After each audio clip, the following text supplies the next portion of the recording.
the Radio Society of Great Britain is proud to sponsor TX Factor.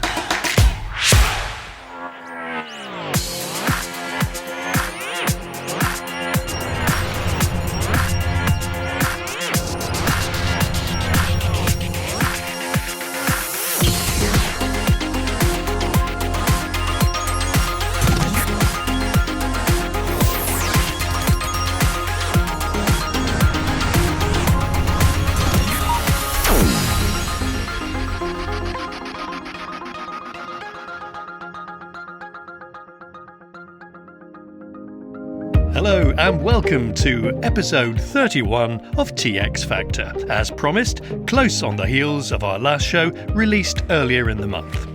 In this episode, we bring you part 2 of our extended feature on installing, setting up and operating via the QO100 satellite using the Groundstation 2 from DX Patrol. Bob and Mike take a look at employing the BT-01 Bluetooth microphone as a practical solution for the Anytone D578 transceiver's lack of a removable head, especially handy for operating from your car. But to kick off, Bob ventures onto Dartmoor in southwest Devon to review the new IC-R15 communications receiver from Icom. Hello and welcome to Haytor on Dartmoor in southwest England, a beautiful location for our review of Icom's new scanner, the R15. You may have been lucky enough in the past to own one of these. This is the R5. There's been a few iterations since then, and in those days when it came to programming your scanner, when you got a new one, getting the frequencies in and finding stuff that you wanted to put into the memories and then actually doing it could be a complicated procedure, particularly pre-computer days. Well, one of the things Icom are so proud of with this one is they say the user interface makes it much easier for the beginner to get going straight away, get stuff programmed in and start listening. And I know a lot of stuff these days has moved on to either encrypted or digital, but there's still a whole array of signals to be monitored on AM and FM in the VHF and UHF bands, and still a lot of enthusiasts listening to them who are going to love this new radio. So we'll find out how true that is. You might wonder why I'm standing by my car. Well, that's because I thought before I go strolling up on the hills, because we can take advantage of the high ground, that's why we're here, to see if we can pull in a few good signals on the old rubber duck antenna. I've got to program some stuff in, so I thought that'd be better to do that in the car, out of the breeze. So come with me, let's get in the car and do some programming. Oh, there we go, in the car, out of the breeze now, which makes it a bit easier for me to just run you through how easy it is to get this monitoring. Now, I call it a scanner. On the front here, it says communications receiver. That's what it says on the box and on the manual, but we all know it's a scanner. And boy, does it scan fast, as you'll see later on. So, nice and light, fits in the palm of the hand. There is a belt clip that you can attach, so you can clip it on your belt. I'll show you that for wandering around when you're using it portable. It comes with the BP-287 battery pack, which is a 3.6 volt battery pack. When it's new, it should give you around 13 hours of operating time. And you can also get an optional BP-293 dry cell pack that takes 3 AA size cells in case you run out of juice mid-trip. And you can also purchase an optional drop-in rapid charger, and as we'll find out later on, there's another way you can charge it as well, but we'll get to that in a bit. So this is the battery, and really easy. It's just like with the recent Icom handhelds, really easy to put it on. It's just a push and clip. So that's putting the battery on. Let's have a look at the antenna. It's a multi-band rubber ducky antenna, this one, and it has a male SMA connector on the antenna, female on the radio. So if you're going to want to plug an external antenna into that, you're going to need to use an adapter, and I'd recommend a pigtail adapter so you don't put too much strain on the radio. Now, out of the box, it comes with the hand strap.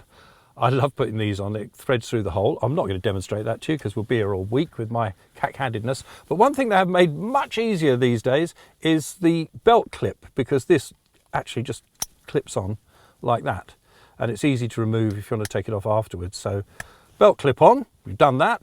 We're ready to start looking at the radio itself. So let's switch it on. And the first thing you notice, Icom logo comes up first. Then we see the battery capacity, which is useful. And then you notice we've got this great full colour LED screen, which is part of what makes navigating around this particular radio such a pleasure. Other features that you'll find on here, we've got a micro SD slot on the side here. because you can save all the configurations of the radio onto the card, all your memories and everything else. You could then take it out of the radio and put it into a computer reader and save the files on your computer, or connect it via the USB, and you could do it that way. And on this side, we have a headphone socket, so we can plug headphones in here. And of course it does have built-in Bluetooth, so you can use a Bluetooth headset with it if that's what you prefer. You can have it clipped on your belt and just wander around listening to whatever you're listening to. There's a USB socket here, and so you can charge the radio via the USB, and you can also connect it to a PC, because you could download all your settings from the radio once you've got it set up onto your SD card, and then you can read those settings on the computer and save them for sharing with other people. You can even upload a picture from your computer that will be sort of your screen opening picture when you switch the radio on. There is also some programming software available from Icom, the CSR15 software, and again using the USB connection on your computer. Although I think one of the great things about this is the way they've set it up is to make it quite easy to get in there, get started, program frequencies in and start listening without even having to bother with the computer. So let's just check that out and see how easy it is to move around and get frequencies programmed in. Obviously I've got a few already programmed in, so we can show you how it works. Now our navigation, we've got up and down and left and right, and our sort of OK button in the middle here. And we're on dual watch at the moment. So what we can do is I can step between those. So if I click the up arrow there, you'll see that we've selected the top VFO as our main VFO. If I click the down button, we've selected the bottom VFO as our main VFO. If I click one of those and hold it, then whichever was the main VFO last becomes the only VFO that it shows on the screen. But when you've got both up there, you are in full dual watch mode, and that could be scanning on those two VFOs, different frequencies in the same band or different bands or different modes, AM, FM, whatever you want to do. It does also do wide FM for the broadcast band. So you can perhaps on one VFO be listening to your favourite broadcast channel whilst waiting for some activity to pop up on your monitored frequency. If you want to change the frequency, you use the top knob. So we're in the top VFO, and just doing this moves us in whichever steps we decide we want to move. Now, in order to set up the steps, there's a very useful button here which will get you to a lot of settings that you're going to need to get to straight away. It's marked quick, and it's also marked record. So if we press quick there, it comes into this list here of various useful functions.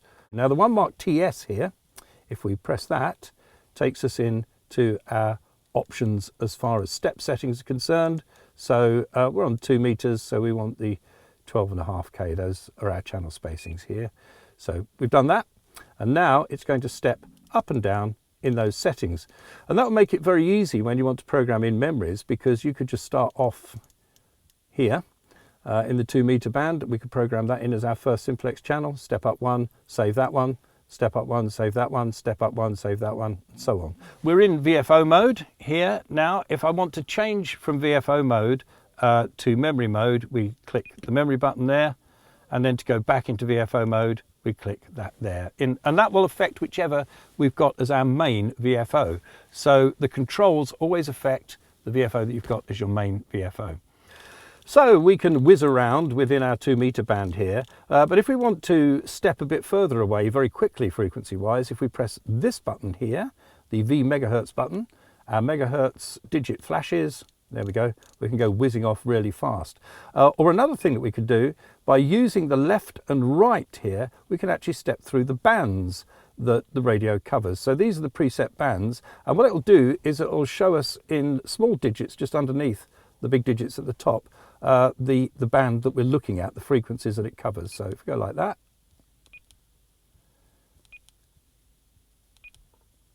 so we can step through the bands that way, and the one that we were on, of course, was that one. Well, the next thing we're going to want to do before we start using the radio is put a few more frequencies in. There's stuff already in here that I've pre-programmed, but let's show you how you add something. So I haven't got the license-free PMR channels in here.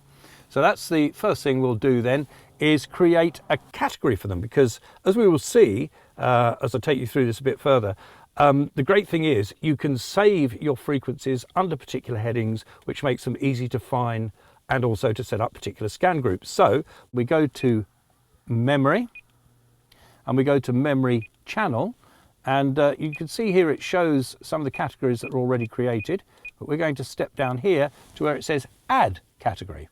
So we click on add category, and in our menu here what we've got is edit name, icon select, group select. So we're going to start with edit name. So I will click on that, and by rotating this control knob that is normally the frequency knob, we can change the letters. There we are. Then we're a long press on the memory key here. We're now going to go and step down one more in the memory to icon select. This is brilliant. Look at this. There's a range of icons we can choose here. So I can scroll through these and find the one that I most fancy to go with PMR. I like this little antenna tower here, so I'm going to select that. There we go. That's me. Icon selected. If we go back into memory and click on memory channel, we can see our various categories, and look, PMR has appeared. So now we need to put some memories into it. So we're going to go on this top VFO into VFO mode. We need now to find the band, the PMR band. So let's step through our available bands. Look, there's 440. The one starts at 440 is the right one. Now we just want to set the step to be correct, because that will make it really easy. Because what I thought was great about this when you program frequencies in was that if you had a bunch of channels to put in, as long as you've got the step right, you can just get the first channel in, save it, then step to the next one, save it, step to the next one and save it. So conveniently we are on our first PMR license free frequency. So if we want to save that into the memory, we press this button, MR, give it a long press. We've got a couple of options here. Write to a new channel. We could choose another channel to write it to, but no, we want to put it on a new channel, so we click that. Now, it's displayed here a couple of the groups that are available. It's actually showing the 2 meter ham one, which has a category and a subgroup, which is simplex. But we want to find our PMR one because that's what we want to allocate it to. So we press the quick button, we get this list here, and we can go down to select category group. And there's our list, and then we can go PMR, click that one, that's it, and then click that again, right to a blank memory channel, yes, and that's our first one done. And then it comes back to VFO mode automatically. 2 steps takes us to our second PMR channel, so we want to save that one. Write to new channel, yes please, pull up the quick, go down to select category group, and we want PMR. Thank you very much, that one, and that, and yes. There we go, and that's our first channel saved, and we just repeat that step for all 16. To stop you all dying of boredom, we stopped the camera and I programmed the rest of them in, so that's all done. We've got all the PMR frequencies in there. I'm still in VFO mode from where I was programming, so if I now go into memory mode, there they all are, and look, we've even got our little icon there of the transmission tower for our PMR.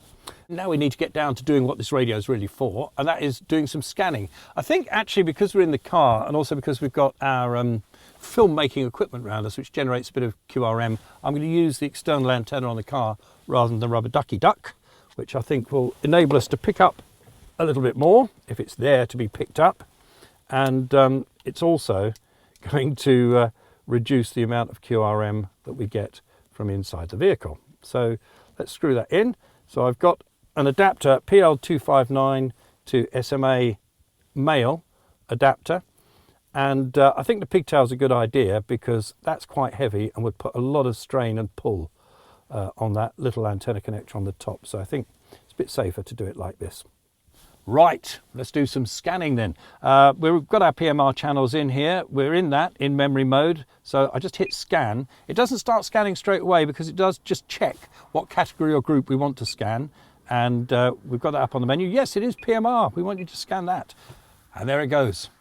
And look at the speed that it scans at. I mean, we've all used our ham band handies and our base stations and mobiles that will cover other frequencies other than the ham bands and perhaps put them on scan, but they chug along at a fairly sedate pace compared with this. Look at the speed that is whizzing through those 16 channels. By the way, you can adjust the squelch. There's a little button on the side here, which is where your push to talk would be if this was a handy. So if I push that in, turn the volume down a bit, push that in, and then I can have auto, level 1. I can have it open so there's no squelch, but that's not much point doing that if you're trying to scan. So let's just put it on level, let's have level 1. Right, we're happily scanning away on the PMR frequencies on that top VFO. So now let me step down and make the bottom VFO the one that we're going to do stuff with. And it's actually in VFO mode rather than memory mode at the moment. And there is scanning stuff we can do there. So let's have a look at what we can do. So if we select scan, then we can just actually look for a band that we fancy scanning to see if there's anything interesting happening on it. So supposing we were to just pick the amateur band, and if I press that, and there we go, off she goes. So it's scanning the amateur band from 144 right through to 146 and doing it that at a heck of a pace as well. There's another clever scan that you can do when you're in VFO mode, and that's the auto MW scan. What does that do? Well, what it will do is scan a set of frequencies that you ask it to, or a particular band, and when it finds any activity on that frequency, it will write it to the auto MW memory. Now, every time you do one of these scans, you overwrite the last lot of frequencies in this memory scan. But you can, once you've got them in there, move them around. So you could find stuff and then you could move it later into a category where you want to save it for scanning. So let's give that a try. So when we press OK on that, it's now asking us what band. Well, a good obvious one when we're sat up here would be that one. It will change the mode itself to AM, so between 108 and 136 in the air band.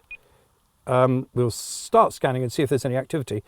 It says clear all memories in the auto memory write scan group. So yes, and off we go. Pick up the November India, where would you like us to put it down for fuel? November India. 01065 Mike Whiskey. Well, no, bunch your EC 45 November, small flight level 350 on work.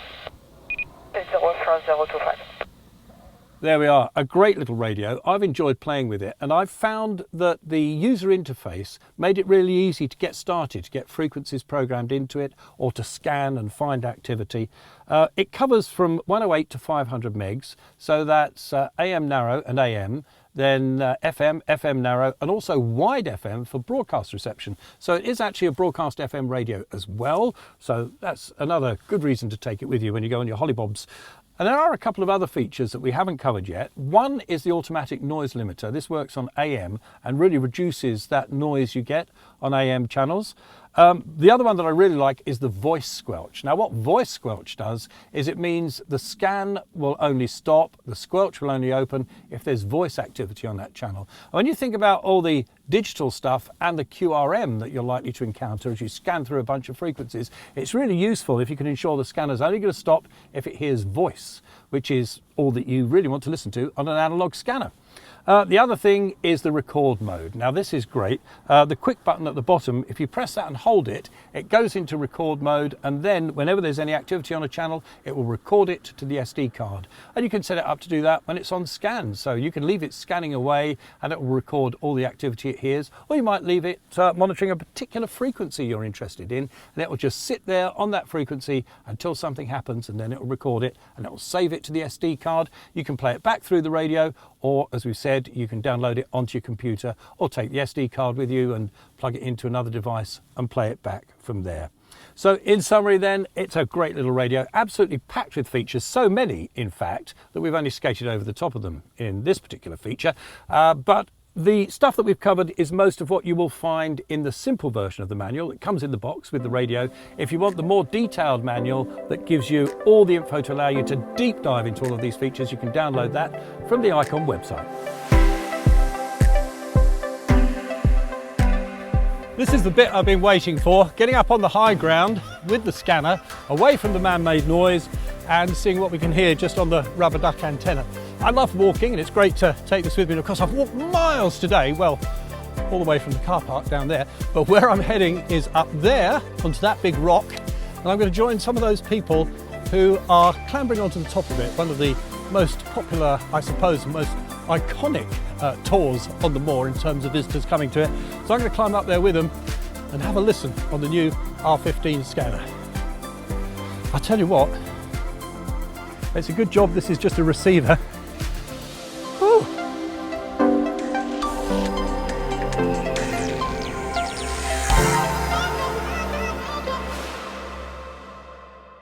He's not quite as fit as he used to be, it seems. Well, that goes for most of us, I suspect. So it's good that climbing mountains to get a strong signal is not always a requirement.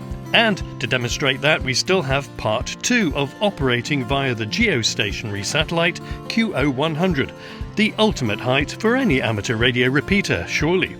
But next on TX Factor, it's back to South Devon to look at how a Bluetooth microphone can enhance mobile operations of a popular Anytone DMR transceiver. As we're in the G1 IAR shack, we thought it was only fair that we allow G1 IAR to actually turn up in vision. And press some buttons. And press some buttons. Yep. So what's this radio you've got behind you here, Mike? That is my Anytone 578 DMR dual bander. Quite a handy little radio. So it's dual band, has 2 VFOs that will all operate independently on different modes, does crossband repeat, does all kinds of wonderful things. It's very feature packed, to be fair. You do have to program it with a code plug. Yeah, that's the slightly complicated part. It does take a bit of time and it's quite a steep learning curve. But once you've got that programmed, then you're good to go pretty much. And I use it mobile a lot. And the big drawback is I have to jam my radio down the side of my passenger seat because there's nowhere to put a radio in a modern car these days. So when you do that, you can't see what you're doing. And you don't really want to get the drill out and start drilling a place for the mobile bracket on the top of the dashboard. Yeah. So unless I'm going to sell the car to another radio ham. Yeah. They'll get it. Maybe. Do you know what I mean? But we've had a lot of conversations where we've gone, if only on the 578, because I've got one as well, if only on the 578, the head was detachable. Yeah. Like a lot of mobile radios now, you can do that. And that's purely because of the way modern vehicles are. If you can detach the head, stick it on the windscreen, stick it on the dashboard, use some kind of, suction holder thing. Easy, it's easy using while you're mobile. And when it's stuffed down the side of your passenger seat, I suppose you choose a frequency before you set off and that's it. Yeah, pretty much. It's quite a good heated seat creator because if you're using it a lot, it gets hot, but that's about it. And there's no way you can do any button pushing or changing channels while you're driving. Here's the thing. Go on. Anytone have listened. So, have they made a version of the 578 that the head comes off? Not yet. No. But what they have made is this little beauty here. Now that is the Bluetooth microphone, the Anytone Bluetooth mic, the BT-01 Bluetooth microphone. You've actually got one already. That's insane. I saw that being talked about on like all the Facebook forums, all the Anytone groups where people just chit chat with each other. And the BT-01 and the remote kind of screen and microphone thing was a big excitement. Now it's available, right? It is. And this is a 2-inch screen here. And I think it's based actually on a mobile phone is what kind of... I like it. It's kind of bigger than I thought it was going to be. You know that? So it's more than just a microphone. Yeah. What it becomes is that remote head that we were talking about. Now, there is one little problem you have to overcome before you can use it.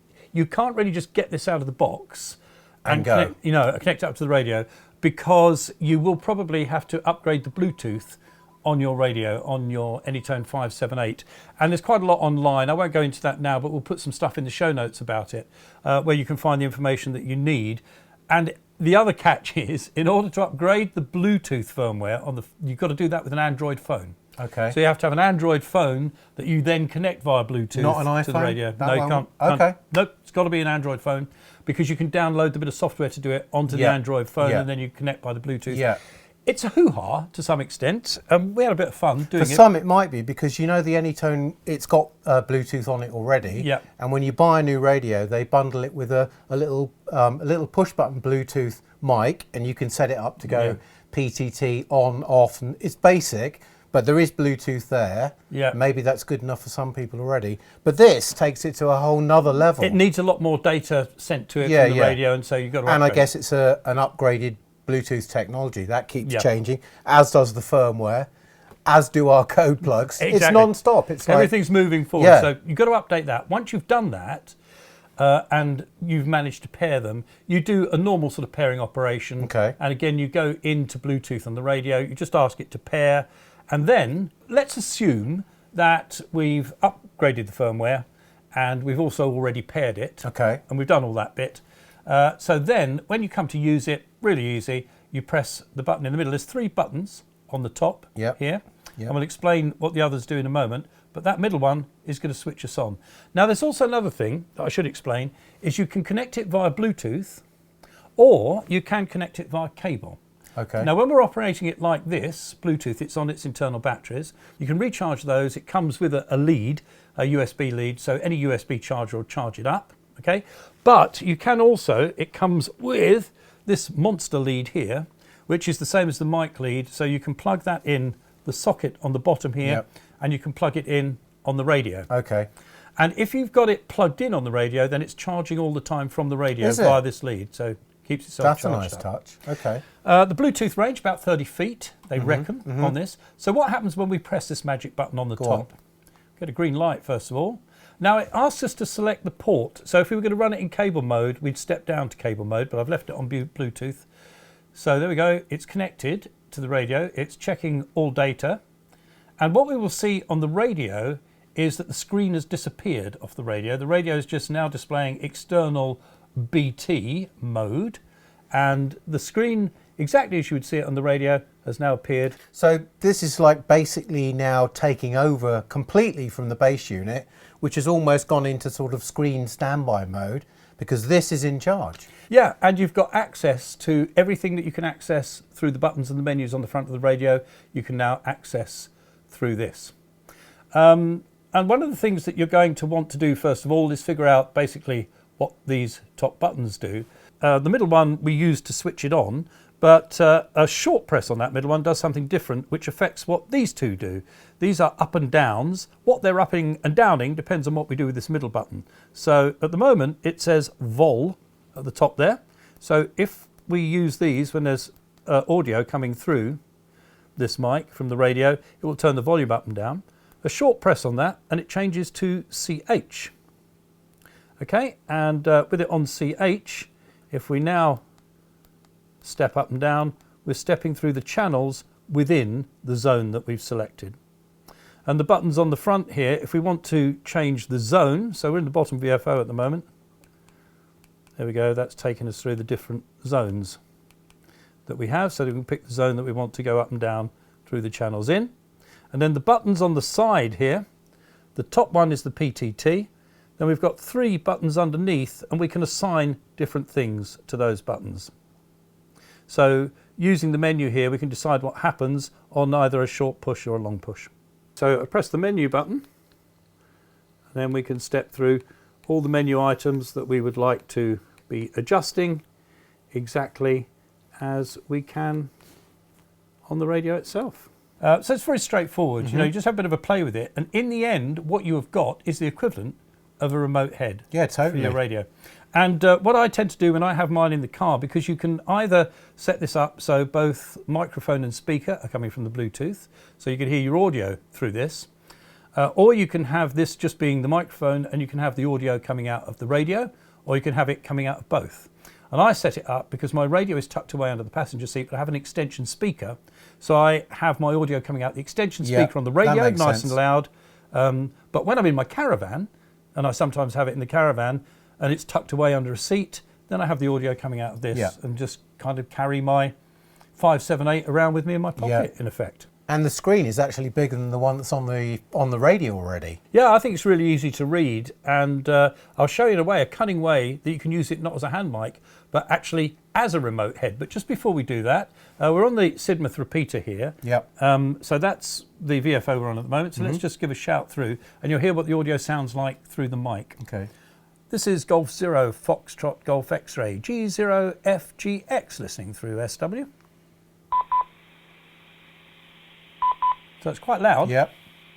No, that is quite handy. I know we're indoors and like we're not, you know, mobile at the moment. And you could be sat on your settee at the other end of the room with your radio up here, and you're still monitoring the channels you want to monitor. Now, what I've done is I've set up my first of those hotkeys we were talking about. Yep. If I give it a single press, it just takes me to a different VFO. To the top VFO, okay. Which at the moment is on DMR and set to the Exeter repeater in the Southwest cluster. Okay. And also my middle one here will change the power output. So low, medium, I've got it on high to make sure we get into the repeater at the moment. I never put it on turbo. They have that red one that's Yeah. a turbo Yeah. option. I think it might run a bit warm when we do that. Definitely. So, should we see how it works if I put a call through on DMR? So we've why switched not? up to that. Yeah. Okay. This is Golf 0 Foxtrot Golf X-Ray G0FGX listening through the Southwest Cluster via the EW repeater for any call. No confirmation tone, of course, because it's a DMR repeater. Yep. And I, FXB, I think Oh, hello. G6LJ, Golf 6 Delta, Lima Juliet. G6LJ, very good afternoon to you. The name is Phil, Papa Hotel India Lima. Our location is mid-Devon, a little village called Coleridge. I didn't quite catch where you were. Sorry, I think the name was Bob. G6LJ, Golf 6 Delta, Lima Juliet, name is Phil. yeah, and he knows Bob because it came up on his screen. Clever stuff. Golf 0 Foxtrot Golf X-Ray returning. Hi Phil, thanks for coming back to the call from mid-Devon. We are in East Devon. We're in Sidmouth. And at the shack of G1IAR, and just doing a little bit of a test for TX Factor program, talking about the Anytone 578 and the Bluetooth radio mic, which is what we're using at the moment. So I'd be interested in what the audio sounds like to you, and you're booming through nice and loud back through the mic to us. But we'd just be interested what the audio is like from G0FGX. G6LJ, yes, nice punchy audio, can't really fault that at all. Sounds fine, of course, being digital, there's no crackles or bops. It's you're either there or you're not.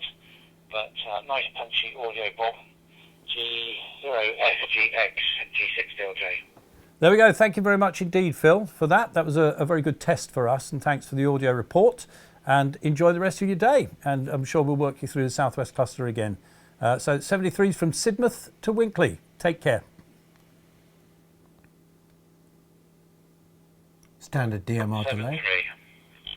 73. Yeah, standard DMR delay. Yeah, But there we are. That's the system's latching. So And don't that's- forget, that's through the cluster as well. Yeah, so that's really good. I mean, you can just carry this around with you. Now, if you want to hold that, I'll show you something else that it does. Because if we were to put this, say, it would fit in a mobile phone mount Yeah, definitely. on your dashboard. It's like a mobile phone. Yeah, and maybe if you're going to use it all the time in the car, you might connect it with the cable, because if it's connected with the cable, then it charges. I like that. Whilst it's plugged in. Yeah. But if we open this little hatch here, we can see there's the little mini USB, the other end of the whatever it is. USB-C. Plug. Yes, that's the fella. So we can plug a mic into the mic, which is really cool, isn't it? So if we plug him in there, like that. So imagine you're now the car mobile mount. Yeah. So you're the mobile phone mount. That's there. I've now can see what's happening with my radio. Yeah. It's there like Yeah. like a head. And with this mic, this can be in front of you here. And you've got the mic and you can make a call. This is Golf 0 Foxtrot Golf X-Ray G0FGX listening through SW. So it's And now coming the out of audio's this mic. coming out of the extension mic. Right, Yeah. okay. Or, as I say, if we had it configured as I do when I have it in the car, I could have the audio coming out of the extension speaker from the main radio. Okay. It wouldn't have to come out of here because it would stop routing it through Yeah, here. of course. if Yeah, it was yeah, routing yeah. it through there. Yeah. So now in this configuration, and possibly with the cable connected so the battery won't go flat, we now have a mobile head mount for the 578. That's awesome. I love it. It's a beautiful little unit. I think it's very well conceived, very well made, even got a belt clip on the back. Yeah. So if you're going to wander around the house, mic in top pocket, this on your belt. Yeah. That's another configuration. Yeah. So it's like being able to carry your 578 around. In your pocket. But that's connected to your external antenna, and you know, it's like having a handy, but with all the power of that as well. So yeah, there we go. That's the BT-01, the Anytone Bluetooth microphone, and I highly recommend it to anybody who's got the 578 because it enables you to do a lot more things with it. I want one. Well, I think since we filmed that item, Mike has treated himself to one, and so have I. Quite a neat and versatile little unit. Part 2 of installing a QO100 ground station and how to operate via this amazing facility in the sky is still to come. But first, a word from our sponsors as we count down to the RSGB convention at Milton Keynes with a preview of this year's event later this autumn.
So, the moment of truth. Here we are in the shack, ready to fire it up. I'm going to use SDR Uno on my computer here. By the way, apologies about my desktop. It's almost as cluttered as my garage. But SDR Uno is the software that I use with my RSP1 SDR. And so the cabling that's coming down from the Groundstation 2 on 432 megs is coming into the shack here, into my RSP1. And hopefully, when I click on this, we will see in front of our very eyes the whole QO100 transponder materialize. So here we go. Let's load it up and hit play. Boom! There it is. Look at that. There we have the transponder. We can see the bottom CW beacon here. This is the experimental digital beacon, and that's the top Morse beacon. And there's also a PSK beacon right in the middle of the transponder. It used to be actually that it was this side left of this middle beacon was what was available for people to use, but it has the transponder availability has now been widened out, so both sides of the beacon are usable. Now it is very important before you pitch up on QO100 and start transmitting that you know what the band plan is and that you're transmitting in the right place. So I have actually got a printed copy of the band plan pinned up in front of me so I don't get it wrong, but if we just have a look at it, you can see that we've got the CW beacon at the bottom there. Then the next section is CW only. Then there's narrowband digital modes. Then there is digital modes. The narrowband one's 500 Hertz bandwidth or below. And the digital modes, the next little section is 2700 Hertz bandwidth or below. Then we've got the SSB only section. We've got the PSK beacon in the middle, and then we've got another SSB only section. And by the way, 2.7, the maximum bandwidth that you can use. And then, as you can see, we've got mixed modes and special purposes, contest CW, and at the top, the experimental beacon and the top Morse beacon, which we'll talk about more later. Now, what I'm just going to do is I'm going to get rid of these memories at the end because I don't need those for this, and just stretch out my display here. There we are. And now we've got the whole display set up to show us the QO100 transponder. And what I've done, and I'm sure you can do this on other SDRs as well quite easily, I can do it on SDR Uno, is create a custom band. So I've just created a band that I can click on when I'm using the SAT, which just goes from slightly below the bottom beacon and slightly above the top beacon, and gives me a nice display of the whole transponder. So how do we find where we are on this display in relation to the band plan that we just looked at? Well, DX Patrol have worked this out very well, because you will find that the last 3 digits of the transmit frequency from the satellite will match the last 3 digits of your transverted down receive frequency. So, for example, the CW beacon showing on here is on 10489.500 is here on my display 432.500. And so if we use those last 3 digits all the way along, it applies for everything. So the PSK beacon in the middle is on 10489.745, and it's here in the same place on the display. If I zoomed it in, you'd be able to see that. So we can just use those last 3 digits all the way along to see exactly where we are in the satellite and follow the band plan. So let's just have a quick look. If you have a look at the bottom beacon here, you will see that the line on my SDR display is a wiggly one. So we can see that it's actually frequency shift keying. Look, there the carrier's gone constant. Let's just tune in on it. There we go. And we will hear it. There we go, identifying itself. And the reason they changed it to FSK, because before that, apparently it was on off keying. But when you're lining up your dish, it's useful to have a constant carrier to line it up on, so you can, rather than being lined up on the shifted bit, which I am at the moment, there we go. You've got that constant carrier, and that's what I used when I was lining up the dish earlier. Then what we've got going on here, there's something digital happening here in that digital section of the transponder. So you will find FT8, digital voice and other digital modes, as long as they are appropriate in terms of bandwidth. You'll hear them there. And of course, absolutely never any FM. Don't have any FM on here because it's too wide, or AM. Now this is the PSK beacon in the middle, doing its funky stuff. At the top end of the transponder, we've got the experimental beacon, and just above that there's another wiggly line. That's the top CW beacon. So we can also do the same thing in terms of finding where we are, because I know what a lot of people do on the low Earth orbiting satellites is transmit a carrier, maybe keying it off and on very quickly to find where they are on an SSB transponder. You can irritate a lot of people if you stick a carrier on here and go wandering through the transponder. You don't need to do that, because just turn that down a second.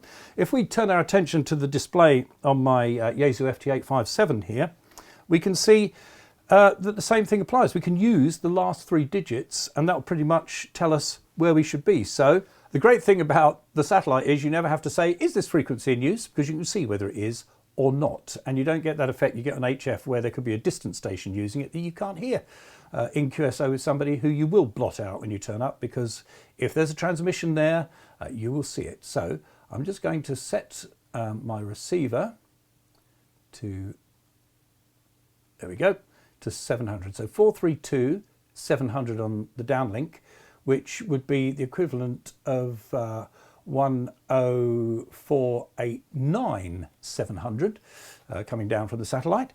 So if we turn our attention to my Yaesu FT857, the same thing's going to apply for the uplink to be transferred to the 2.4 gigs. We can use the last 3 digits. So 432 700 is showing there. So I need to go 144 700 here.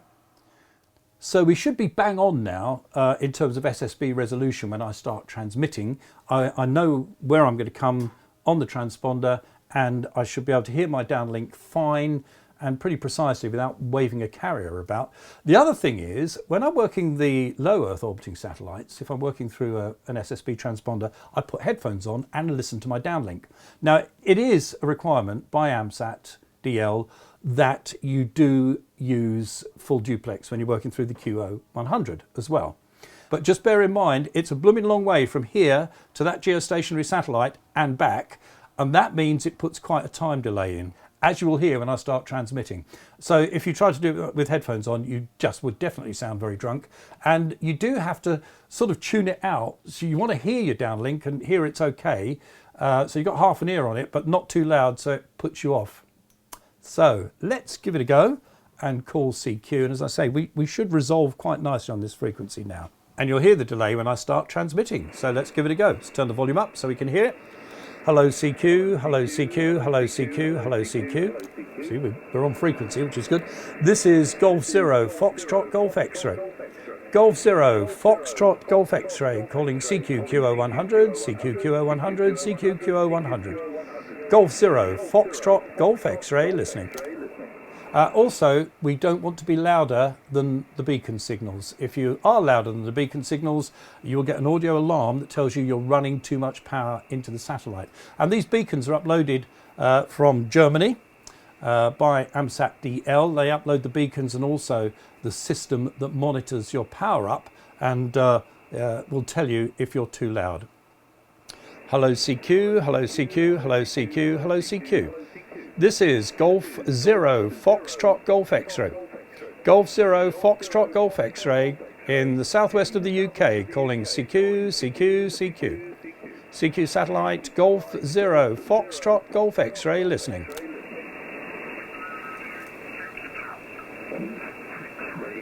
G0 Fox Golf X-Ray, Oscar Hotel 5 Lima Kilo. Ocean Henry 5 Lima Kilowatt. This is Golf Zero Foxtrot Golf X-Ray returning. Very good afternoon to you. My name is Bob, located in India Oscar 70 India Charlie in the far southwest of the UK, and you're a very good signal. 5 and 9, well above the noise on the satellite, so coming in very well indeed here. From Golf Zero Foxtrot Golf X-Ray. Good afternoon. Nice to hear you and work you on QO100. We have worked on the LEO satellite, but from my VHF location. So we've worked on a low Earth orbiting satellite before. Not here in the same square. So 5 by 9. My name Jussi, Juliet, Uniform, Sierra, India. Located Kilo, Papa, 20, Lima, Foxtrot. Kilo, Papa, 20, Lima, Foxtrot. Located in Helsinki. And I just saw that I was probably answering off-site from your frequency. So bang on now. And glad you found me. How copy? Over. And what I do now, I've established communications, I turn down my monitoring while I'm talking so I don't sound drunk.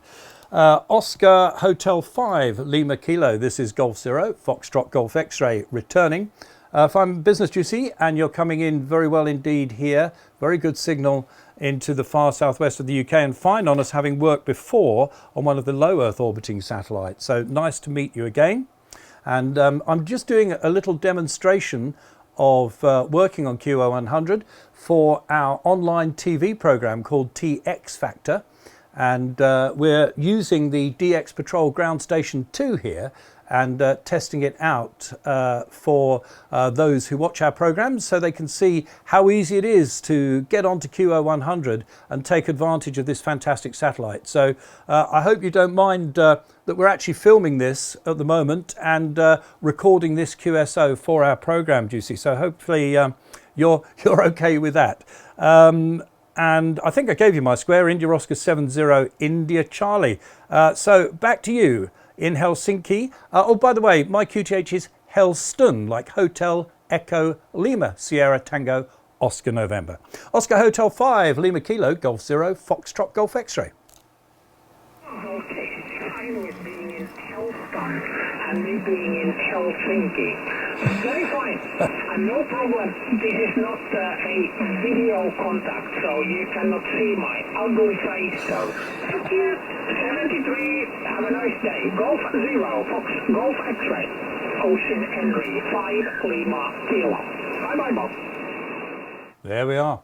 Straight to Helsinki via satellite. How marvellous is that? And it just is great to have a whole section of band, as he said, with no man-made noise on it. So that's another advantage if you live in an urban environment. And you've given up on those QSOs where you can sit and have a good old rag chew with somebody because the reception is spoilt by QRM or the fact you can't put up a decent antenna. And that's one thing else that I've noticed about QO100. There's a lot of more rag chewy conversations gone. People chat and get to know people on this satellite and people all around the world that you can chat to and have a good old yak rather than 59, thanks very much, 73. I said I would tell you a bit about the experimental beacon in a moment or two because it's experimentally sending HTML pages, web pages, coming off the satellite. Let me show you. First of all, you need to download a piece of software called the AMSAT DL Multimedia HS Modem, which is quite a mouthful.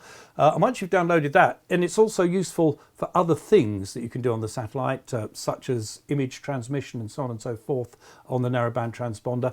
But we won't go into all of that now. Let's just have a look. I've tuned this in so that you didn't have to watch me fiddling about with it. So I've got RX signal and it's synced. And you have to select the right speed in bits, which is the 7200 one. So there we are, and we've got a little tuning window that helps us tune. It's showing that it's downloading some blocks of information. Now, the first time you ever do this, it downloads an HTML file for you, and it puts it in the RX folder. So if I now click on Open RX File folder, and if I open that now, see there's a little HTML file here, and if I click on it, it's going to open in Google. Look at that. Now, this isn't coming off the internet. It's not coming from my local receiver here. These two images of the waterfall are being sent from the satellite on that beacon. So we've got the narrowband transponder activity on the left and the wideband transponder, that's the DATV transponder, on the right. And look here, the DX cluster is actually downloading before our very eyes. So it's putting that information up there. So if you were, for example, on a DXpedition somewhere where there is no internet connection, you'd still be able to have the DX cluster up there and have a look at that. And, you know, this is experimental. It's showing what could be done. And I think looking very much at the potential perhaps for emergency comms using a beacon like this. And as it says at the top of the screen here, all information shown here transferred via QO100. Internet is not used anywhere. I hope you've enjoyed our introduction to QO100 operating and our look at the DX Patrol Groundstation 2, which I found a really easy way for me to get into using this satellite, because there's not a lot of wiring up this and wiring up that. It's all there in the one box. And as you saw, I just needed the RF cables down into the shack for TX up and the downlink from the ground station itself, then 2 LNB cables up to the LNB and one 2.4 gigs cable up to the Helix antenna, and we were in business. So it's very straightforward to set up, and it does all the things you want it to do. It has the GPS lock, and you know you're going to be stable in terms of frequency, and just a really high quality bit of kit. And people have been saying as I've worked them, you know, that we're a good strong signal into the satellite, not too strong, good audio, so all working very well indeed. One thing that people might say is, well, it's quite an expensive way of getting onto QO100 to buy that all in one box. My previous experience with satellites has been with the LEO satellites, and so I had an azimuth elevation rotator, some expensive antennas on that, and some masthead amps. And by the time you add all that up, you're going to be way ahead of what the DX Patrol ground station would cost you. So you can weigh it up as a decision. I mean, for me, what happened was my azimuth elevation rotator packed up. It's been up there a long time. I'm not sure I'm ever going to put it back up again, to be honest, because I'm getting great satellite activity here on QO100, and I have got a couple of helical antennas, some QFH antennas that I put up for 70 SEMS and for 2 meters that I am using with the LEOs with reasonable success. So I think I'm happy that this is where my focus would be, to get on QO100. And the other thing is, of course, we can unplug it from where it is on top of my fridge there, and using that small dish you saw earlier, I can take it out portable as well, which I plan to do in the summer. Well, summer has arrived, but not much sunshine to brag about here in the UK at least, but we're ever hopeful. Rain or shine, the TX Factor team will be out and about filming more features on all things radio for another episode very soon. In the meantime, why not subscribe to our YouTube channel to make sure you hear about the latest episodes with full information, show notes and past programmes on our website. And please do email and let us know your thoughts and views on all that we cover. For now, thanks for watching, and from all the team, 7-3. Oh, and next time you're on the air, make sure you tell your friends and the people you're having QSOs with around the world about this programme, the only TV show dedicated to all things radio. See you next time. The Radio Society of Great Britain is proud to sponsor TX Factor.